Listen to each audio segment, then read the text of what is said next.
Hello good morning friends.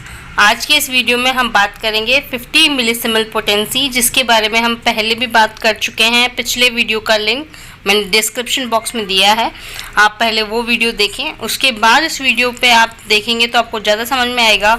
आज की video में हम बात करने वाले हैं 50 मिलीसिमल पोटेंसी के क्या एडवांटेजेस हैं, क्या डिसएडवांटेजेस हैं और क्या पर्पज़ रहा 50 मिलीसिमल पोटेंसी को यूज़ में लेने का।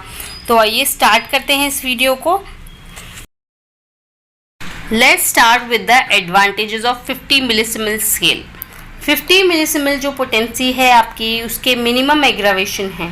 क्यों? क्योंकि सबसे ज़्यादा डायनेमिक पोटेंसी है, जिसका एक्शन बहुत ही जेंटल है। ठीक है, हमने बहुत ज़्यादा रेस कर दी है 50 मिलीसिमल स्केल में। जो क्यूरेटिव पावर है मेडिसिन की, क्रूड सब्सटेंस बहुत कम हो गया, तो फिर इसी वजह से मिनिमम एग्रावेशन मिलेगा आपको।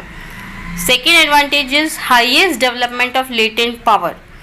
100 सेक्शंस दिए जाते हैं मेडिसिन को to develop the power of medicine to the desired extent, जिसकी वजह से इतने ज़्यादा सेक्शंस पाने के बाद जो लेटेंट पावर है मेडिसिन की वो बहुत बढ़ जाती है, जिसकी वजह से मेडिसिन का रैपिड पेनिट्रेशन होता है, जेंटल इम्प्रेशन आता है और परमानेंट रिस्टोरेशन ऑफ हेल्थ होता है, जो कि हमारा मोटो है।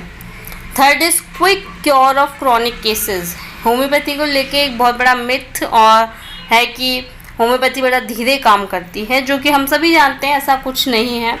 लेकिन 50 मिलीसिमल स्केल की जब बात करते हैं आप, तो यहाँ पे आपको बहुत क्रॉनिक केसेस में भी क्विक क्योर देखने को मिलता है। यहाँ तक कि पीरियड ऑफ ट्रीटमेंट को आप 1 आवर, 1.5 आवर, 1 क्वार्टर इससे भी कम कर सकते हैं पीरियड ऑफ ट्रीटमेंट को। तो बहुत ही क्विक क्योर देखने को मिलता है। 50 मिलीसिमल का बहुत बड़ा एडवांटेज है ये। फिर फ्रीक्वेंट रिपीटेशन परमिसिबल है, आप बड़ी जल्दी मेडिसिन को रिपीट कर सकते हैं, क्योंकि यहाँ पे एग्रावेशन बहुत कम हो गया है, मेडिसिन का इम्प्रेशन बहुत जेंटल है। यहाँ तक कि एवरी आवर और ऑफनर आप रिपीट कर सकते हैं अर्जेंट एक्यूट केसेस में, या फिर मेडिसिन को आप डेली और एवरी सेकेंड डे रिपीट कर सकते हैं क्रॉनिक केसेस में। ये आपको ऑब्जेक्टिव पेपर में भी कई बार पूछ लेते हैं, तो ये चीज़ आपको याद रखनी है। फिफ्थ एडवांटेज इज जज ऑफ एप्रोप्रिएट मेडिसिन। अब आपको फटाफट रिजल्ट मिल रहा है, आप बड़ा फ्रीक्वेंटली मेडिसिन को रिपीट कर पा रहे हैं, आप देख पा रहे हैं पेशेंट पे कि आधे घंटे से आप मेडिसिन रिपीट कर रहे हैं, क्या आपको रिजल्ट आ रहा है या नहीं आ रहा है, तो आपको पता चल जाता है कि ये मेडिसिन सही काम कर रही है या नहीं कर रही है। तो आप प्रॉपर जजमेंट भी दे सकते हैं कि मेडिसिन ठीक है कि नहीं है। हमारे पास बहुत सारी लॉन्ग एक्टिंग मेडिसिन है, जैसे Calcarea carb, psorinum, sulphur, thuja etcetera, जिनको देने में बहुत सारे फिजिशियंस हेजिटेट करते हैं, क्योंकि ये बहुत ज़्यादा डीपर एक्शन वाली मेडिसिन हैं। और अगर एक बार दे दिए तो फिर बड़ा हेजिटेशन रहता है, क्या हमें पोटेंसी इंक्रीज़ करना चाहिए, क्या अब दोबारा हमें मेडिसिन रिपीट करना चाहिए, क्योंकि कई बार कन्फ्यूजन रहता है sphere of action of medicine को लेकर।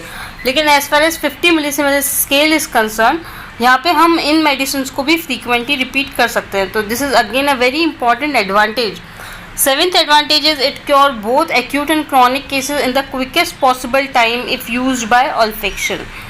8th advantage is palliative and curative purpose में सेम मेडिसिन आपके काम आ जाती है, जबकि सेंटिसिमल स्केल में हम देखते थे कि कोई इनक्योरेबल केस है तो हम क्यूरेटिव मेडिसिन, कॉन्स्टिट्यूशनल मेडिसिन को छोड़ निकाल रहे थे और पेलिएशन के लिए हमें अलग मेडिसिन चूज़ करनी पड़ती थी। मेंटल डिजीज़ में जहाँ पे कि हमें बहुत ज़्यादा एग्रावेशन की कई बार संभावना रहती है, तो वहाँ पे 50 मिलीसिमल स्केल का एडवांटेज है। वन साइडेड डिजीज़ अगर है या अदर इनक्योरेबल डिजीज़ है, तो भी इस स्केल का हमें बहुत ज़्यादा एडवांटेज है। लॉन्ग अगो सप्रेस्ड केसेस, जहाँ पे कि पूरे कहीं बहुत तगड़ा वाला सप्रेशन हुआ है, या कई बार आपके सिम्टम्स बहुत ज़्यादा प्रोनाउंस नहीं है, तब भी 50 मिलीसिमल स्केल की मेडिसिन के लिए आपको बहुत ज़्यादा एडवांटेज है। Primary stage of psora sycosis, syphilis में बहुत ज़्यादा एडवांटेज है, बहुत हेल्पफुल है, एफिकेशियस है, और इन आइडियल पेलिएटिव मेडिसिन है ये 50 मिलीसिमल स्केल के। तो ये सारे इसके एडवांटेजेस है 50 मिलीसिमल स्केल के। Now let's look at the other side of the coin, disadvantages of 50 millesimal scale. Only liquid form में मेडिसिन को एडमिनिस्टर किया जा सकता है, इसलिए इसको प्रिजर्व करने के लिए, डिकम्पोजिशन से बचाने के लिए रेक्टिफाइड स्प्रेड की ज़रूरत पड़ती है। Standard quality of phial and cork is required to preserve the medicine for the longer time.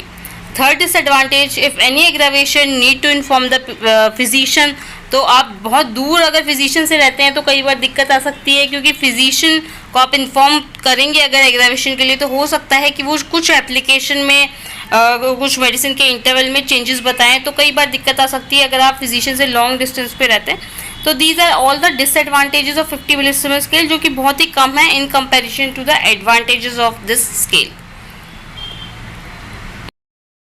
जो सबसे ज़रूरी पर्पस है 50 मिलीसिमल स्केल का वो ये है कि 50 मिलीसिमल स्केल में हमने जो डायनामिक स्ट्रेंथ है ड्रग का वो बहुत बढ़ा दिया है, और साथ ही साथ duration of action and intensity of drug is reduce. तो सबसे ज़्यादा क्या काम हुआ, हमने रेगुलेट कर लिया ड्रग डायनामिक्स को, ठीक है, जो कि पहले नहीं हो पाया था। और इसी रेगुलराइजेशन की वजह से जो एग्रावेशन है वो बहुत ज़्यादा सॉल्व हो गया। हमारा जो एग्रावेशन प्रॉब्लम था वो सबसे ज़्यादा सॉल्व हो चुका है। तो this is the basic purpose of this scale. Thanks for watching.